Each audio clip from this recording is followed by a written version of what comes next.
We sanitize each product after it is touched. Visit us at our stores at Oak Tree Road, Edison, New Jersey. Suhag Jewelers, your friends for life.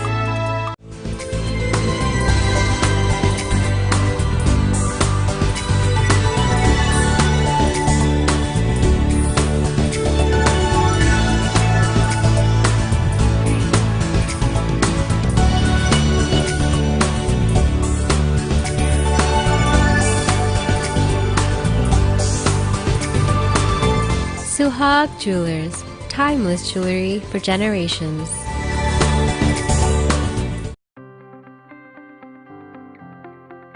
Tech Insurance Agency is fully dedicated for IT companies, providing employee benefits, business insurance at Visitors Insurance. For medical benefits, we provide group medical plans, group dental plans, group vision plans, life plans, AD&D plans, STD, LTD. For info at 512-917-8686 or www.techinsurancinc.com. Welcome to Suhag Jewelers. We are observing CDC guidelines to keep your health safe. Come and visit us for an exclusive shopping experience from our wide range of gold and diamond jewelry, exclusively crafted to create a memorable shopping experience. And yes, our price is always right. We sanitize each product after it is touched. Visit us at our stores at Oak Tree Road, Edison, New Jersey. Suhag Jewelers, your friends for life.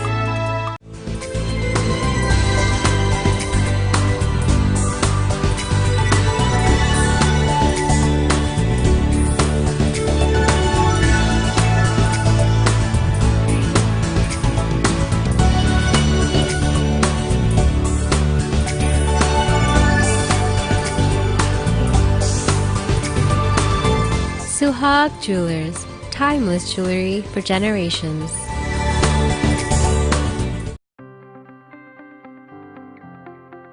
Tech Insurance Agency is fully dedicated for IT companies, providing employee benefits, business insurance at Visitors Insurance.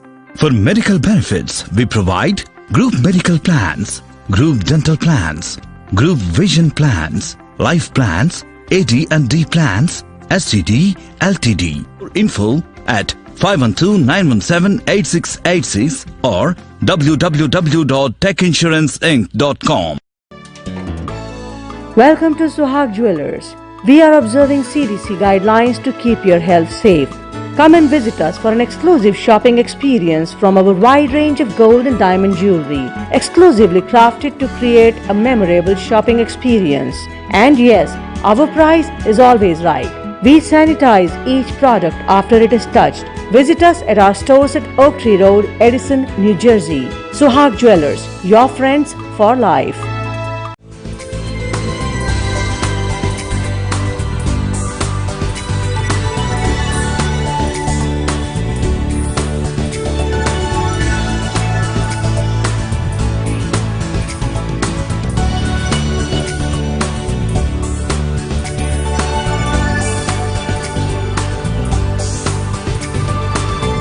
Suhag Jewelers, timeless jewelry for generations.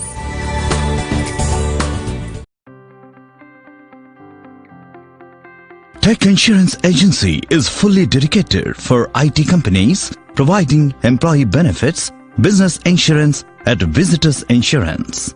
For medical benefits, we provide group medical plans, group dental plans, group vision plans, life plans, AD&D plans, STD, LTD. For info at 512-917-8686 or www.techinsurancinc.com. Welcome to Suhag Jewelers. We are observing CDC guidelines to keep your health safe. Come and visit us for an exclusive shopping experience from our wide range of gold and diamond jewelry, exclusively crafted to create a memorable shopping experience. And yes, our price is always right. We sanitize each product after it is touched. Visit us at our stores at Oak Tree Road, Edison, New Jersey. Suhag Jewelers, your friends for life.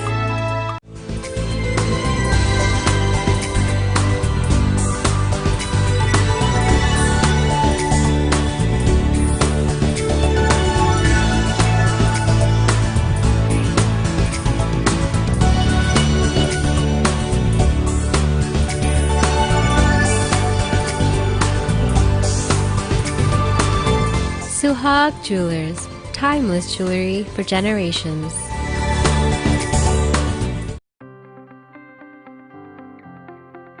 Tech Insurance Agency is fully dedicated for IT companies, providing employee benefits, business insurance at Visitors Insurance. For medical benefits, we provide group medical plans, group dental plans, group vision plans, life plans, AD&D plans, STD, LTD. For info at 512-917-8686 or www.techinsurancinc.com. Welcome to Suhag Jewelers. We are observing CDC guidelines to keep your health safe. Come and visit us for an exclusive shopping experience from our wide range of gold and diamond jewelry, exclusively crafted to create a memorable shopping experience. And yes, our price is always right. We sanitize each product after it is touched. Visit us at our stores at Oak Tree Road, Edison, New Jersey. Suhag Jewelers, your friends for life.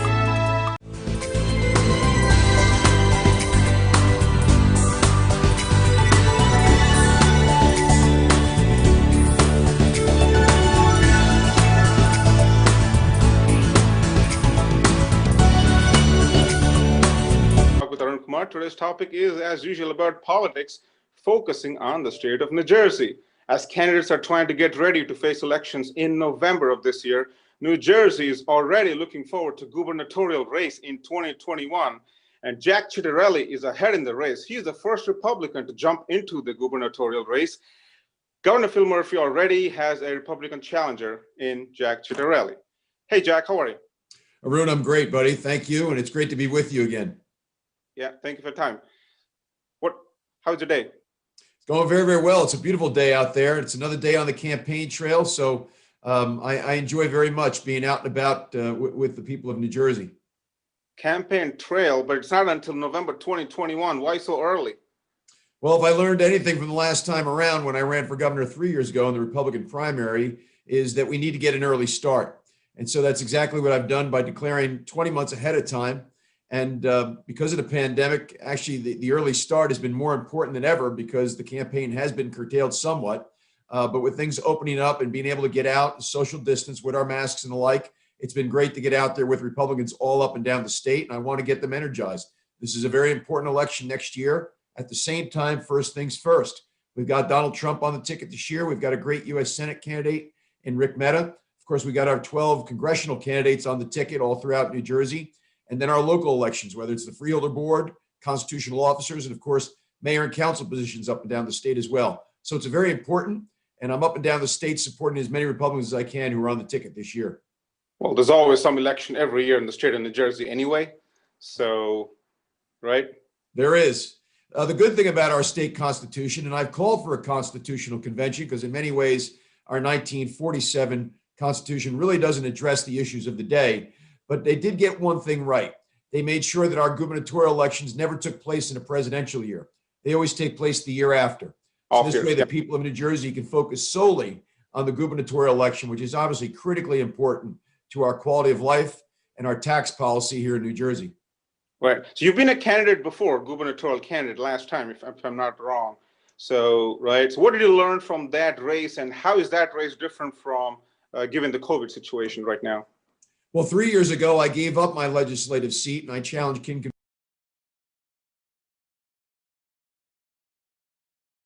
Nano in the Republican primary, ran a very close second. Certainly was disappointed in the outcome, but not disappointed in our effort. But we learned a great deal from that experience, and we're looking to apply all that we learned this time around. And again, the greatest learning lesson was getting an early start and getting all up and down the state to get Republicans energized. And of course, the pandemic has forced us to really accelerate the social media, email, and internet component of our campaign strategy. I'm very, very pleased, despite the pandemic, despite the shelter-in-place order that was in place for a while, of our ability to stay very visible, I think very vocal and very relevant. So I hear some of your campaign videos, and I watch some of them live, and the people keep saying, Jack can fix it, Jack can fix it, Jack can fix it. What can Jack fix? And why is Jack the man to fix it? Well, our campaign slogan is "Let's fix New Jersey," and we want people saying Jack can fix it because a great many of us know that New Jersey is broken. Our business climate is the worst in the nation. Our property taxes are the worst in the nation. Our public pension situation is the deficit rather is the worst in the nation. Even before the pandemic, we were last in job growth, wage growth, and fiscal health. And so all these things paralyze New Jersey fiscally and economically.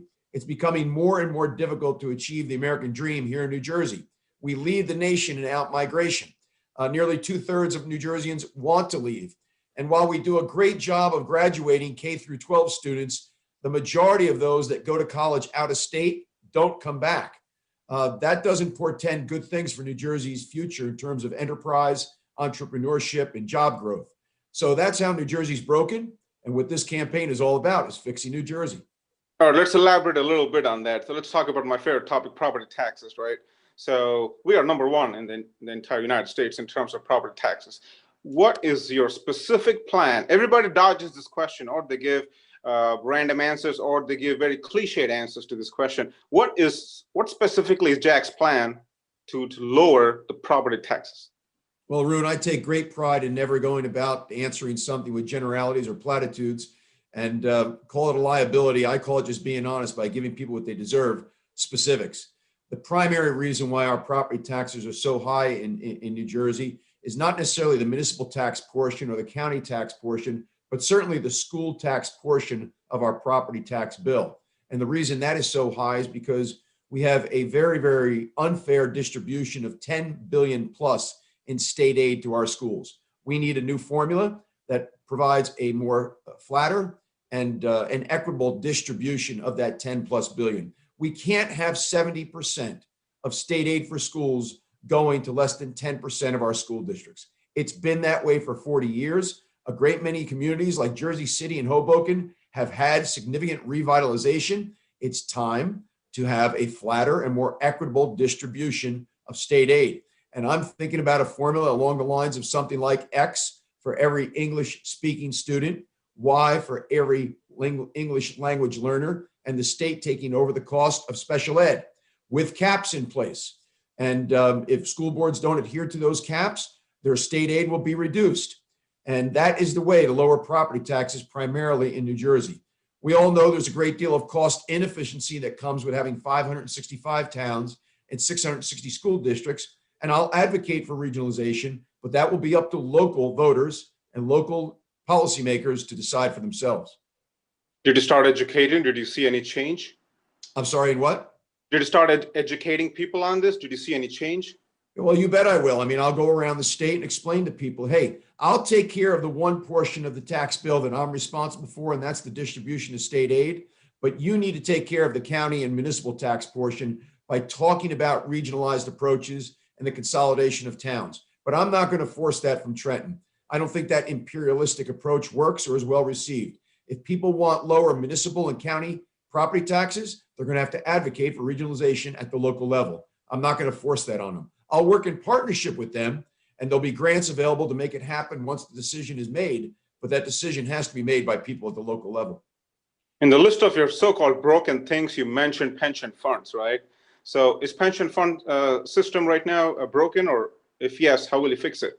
Well, I believe that it is broken. I don't believe it's sustainable. And any of us that have owned a business, and I have, I'm an MBA CPA and a successful two-time business owner, we all know the only way to reduce your benefits cost for employees is fewer people on the payroll and to change the benefit.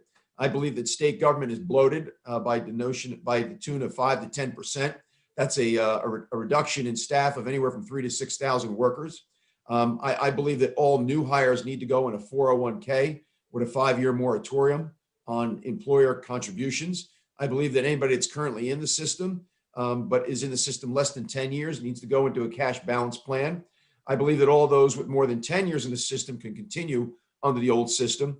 But I do believe that retirees whose pension plus their Social Security, and let's not forget that taxpayers paid for 1/2 of the Social Security for state workers. If your public pension plus your Social Security is more than $75,000, you'll begin to pay for your own post-retirement healthcare benefit. And if you take every penny saved from every one of those reforms and put it back into the pension system, we can make it solvent over the long term. So I can solve the pension problem internally. I don't need to go to taxpayers for more funding to sustain what I consider to be an unsustainable pension system. You also talk about fixing roads and bridges and transit. What's your plan on that? Well, certainly the infrastructure is the lifeblood of our economy, and it's got to be dependable. So we want to make sure that gas tax revenues are being spent appropriately. We want to make sure there's no waste. We want to make sure that the way we spend those dollars produces the maximum return on investment throughout New Jersey so that our infrastructure is state of the art. This is a sprawl state. There's no denying that. There's no getting around that, which means public transportation, whether it's busing or trains, have to be dependable, and our roads have to be dependable. So people have my word as governor that our infrastructure and our transportation system will work. I keep hearing about the Gateway Tunnel project. So for almost a decade now, I keep hearing that. So when will we ever get our tunnel? It's a great question. There are different components of the entire Gateway project, but the primary component is the third rail tunnel under the Hudson River, which is desperately needed. Really, the conditions for the two existing rail tunnels are unsafe, and constantly there are breakdowns and the like. So we can't have people, what should be a 45-minute commute, sometimes turn into a 2-hour commute. This has a terribly adverse effect on the quality of people's lives. And so we need the third rail tunnel underneath the Hudson. And our governor, in close partnership with our 14 congressional candidates, 14 congressional elected officials, rather, 2 U.S. senators and 12 members of the House, our Congress people, need to be on the same page and advocate fervently. I believe this is the perfect federally funded infrastructure program. When you think about what New Jersey means to the regional economy and what the regional economy means to the national economy, and the fact that both New York and New Jersey are donor states, we send more money to Washington than we get back. I think there's a very compelling justification for this being a federally funded infrastructure jobs program that would serve the nation extremely well. I think the Superstorm Sandy, made the tunnel even more fragile, right? Especially it did. It actually revealed how old the tunnels are and how dire their condition and how undependable they are. So Sandy only made a bad situation worse and made it all the more urgent for us to secure the federal funding to get that third rail tunnel under the Hudson. What do you think is stopping us from moving forward with that? I think it's an 11 point something billion dollar project, right? So what do you think is stopping us from moving forward? Well, I do think the right formula is for there to be cost sharing. If the federal government's not going to fund it entirely, certainly there are going to be cost sharing between New York, New Jersey, and the federal government. Whether the federal government funds 50% and New York and New Jersey split the other 50%, New York needs to have a skin in the game. That was the reason why the project was canceled way back when, about 11 or 12 years ago. New York didn't have a skin in the game, and they ought to. They benefit greatly from the 400,000 New Jerseyans that go into New York every day to work. They benefit in every way, economically, socially, and a whole lot of other ways. So New York needs to have a skin in the game. I just think we need the right leadership at the right time, the right type of advocacy, and it will happen. And I'm going to make sure that it does under my governorship. Do you think we need to reform civil service? I do believe there's opportunities and a need for reforming civil service. It should not be incredibly hard to get rid of a worker that is not producing or has been insubordinate or is just not meeting the acceptable requirements, expectations of the job. When you think of all the laws that are on the books today with regard to wrongful dismissal and discrimination laws and the like, I don't see the need for civil service. But if it is going to remain, it should be under certain reforms. Well, as you know, legalization of marijuana, recreational marijuana, would also be in the ballot in November. So what's your take on that? So it's going to be on the ballot. And, it's interesting how many times it's Republicans that are accused by Democrats of INR, initiative and referendum, and wanting to put things on the ballot to let the people decide. But here's another case of where Democrats have put a very big issue on the ballot. I don't believe this belongs on the ballot. I think there's a lot of aspects to it that may not be perfectly understood by the public.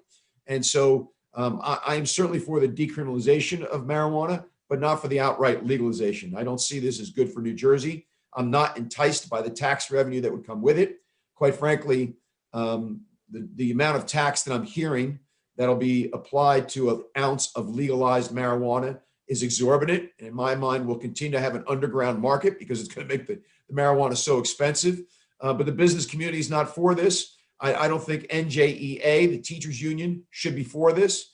And so I think people need to speak up that this is going to be on the ballot this November.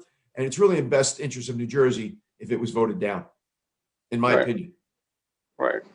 So I know you made an issue out of the $10 billion borrowing plan. So where are we with that? I think you also filed a lawsuit, right? We did file a lawsuit. The Supreme Court unfortunately did not agree. And despite what the Supreme Court says, I see them with their decision as having overruled the 2004 landmark decision known as Lance versus McGreevey, where Republican Senator Leonard Lance sued Governor Jim McGreevey because he tried to borrow to balance the state budget. The Supreme Court said that was not legal. It was unconstitutional. And unfortunately, this Supreme Court threw a bone to the Murphy administration because of the COVID-19 pandemic. But as I also said all along, it was irresponsible for the governor to request the funding and for the Supreme Court to approve the funding prior to the governor having presented his budget. Nobody can go to a bank and ask for a loan and not tell the bankers what the money's going to be used for. That's exactly what this administration and the Supreme Court did. And lo and behold, yesterday, the governor presented his budget. And sure enough, this is a $40 billion budget with $4 billion of borrowing, for which the debt service, interest and principal over 35 years, is going to cost way more than the $4 billion itself.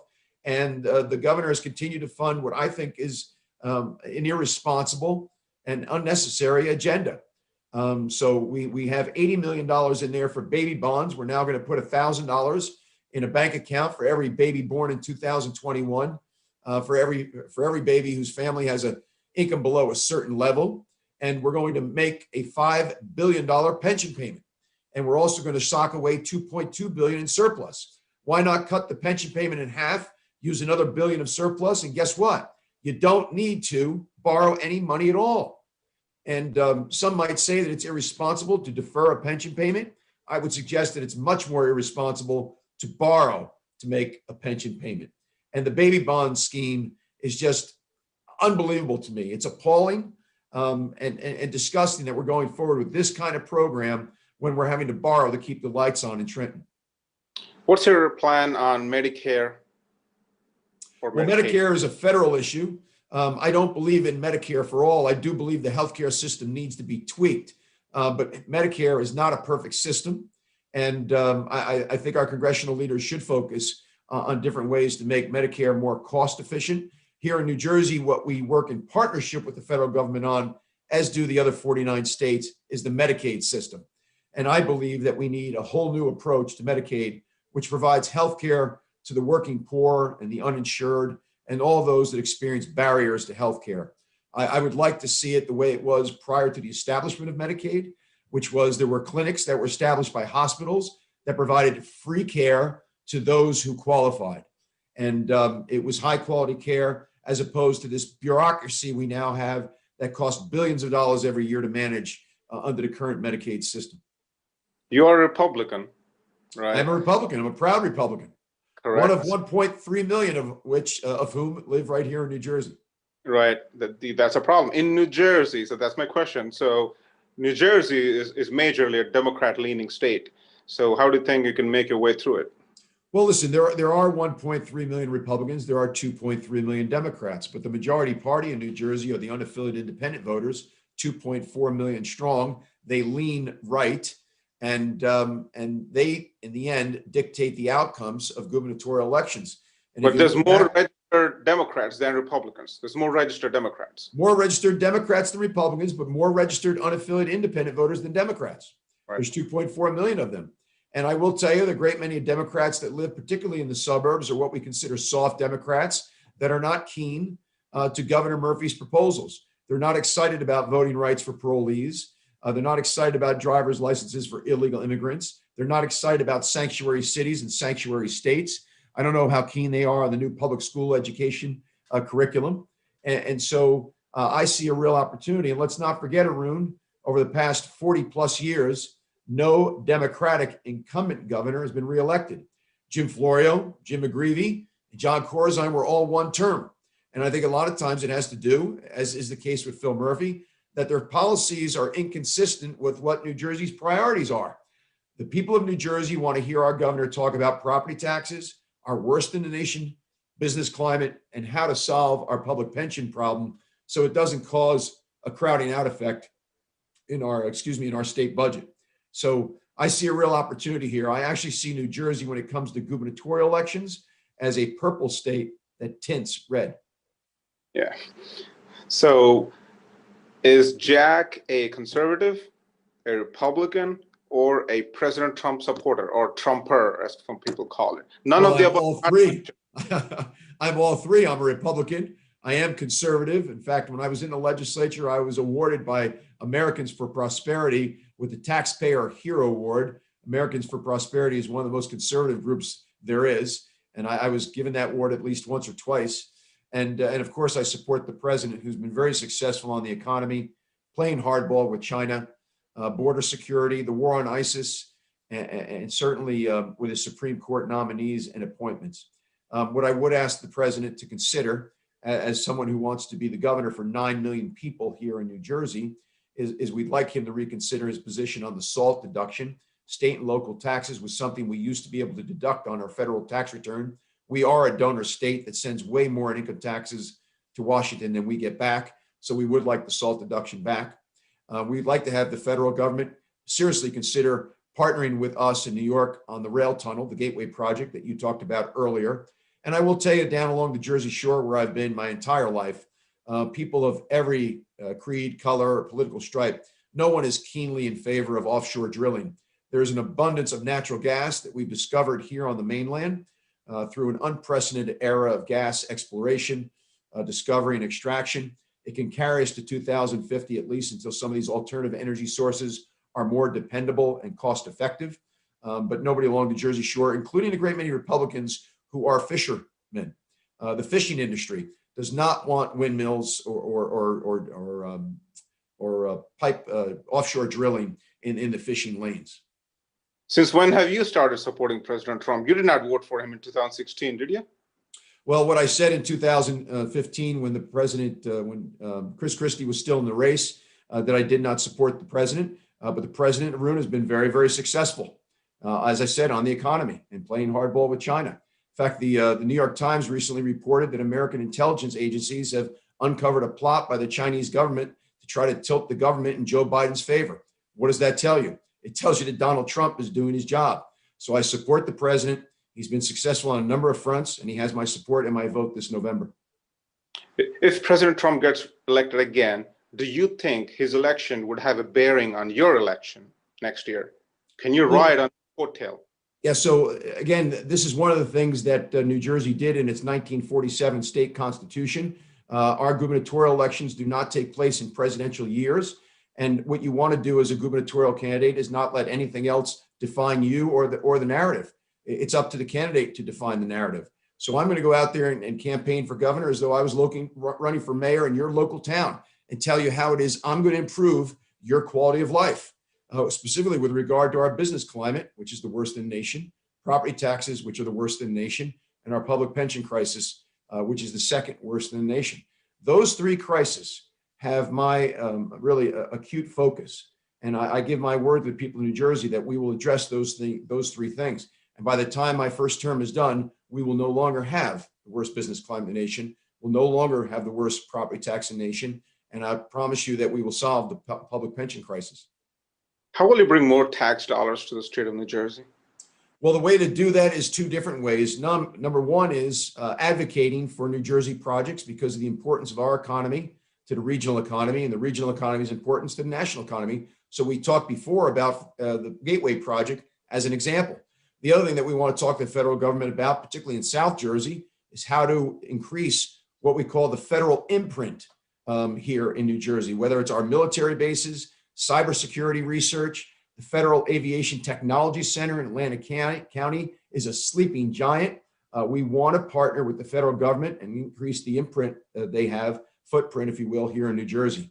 And those are a couple different ways to bring the dollars home. And again, all of that starts with the governor working in very close partnership.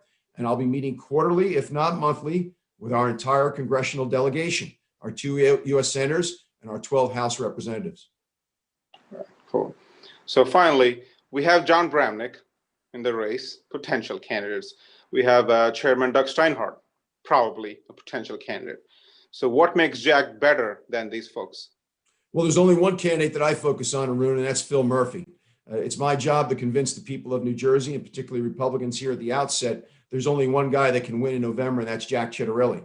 I'm not a lawyer. John Bramnick and Doug Steinhardt are lawyers. I think we've had our share of lawyers. I'm not a Goldman Sachs banker. I'm not a Wall Street banker. I'm a Main Street business owner. I think we've had our share between Corzine and Murphy of Wall Street. Let's get Main Street in the governor's seat. So well, I'm an MBA CPA that's owned 2 very successful businesses here in New Jersey. I've employed people here in New Jersey.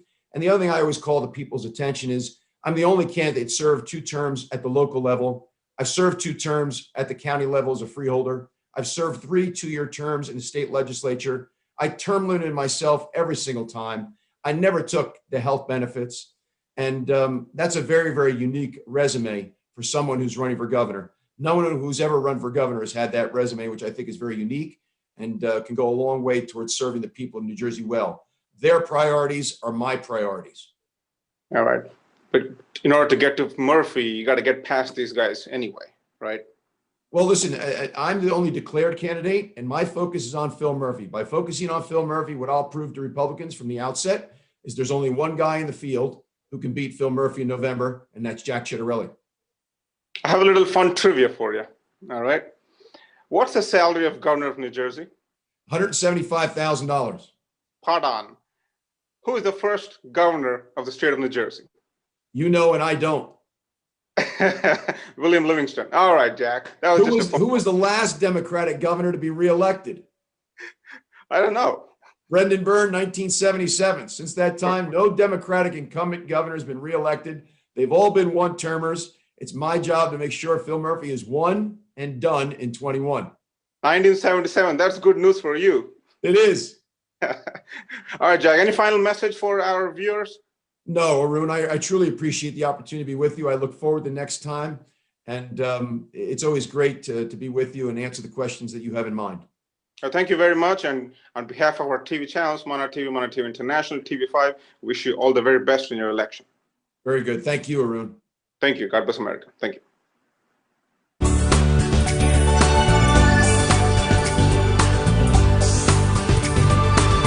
Suhag Jewelers, timeless jewelry for generations.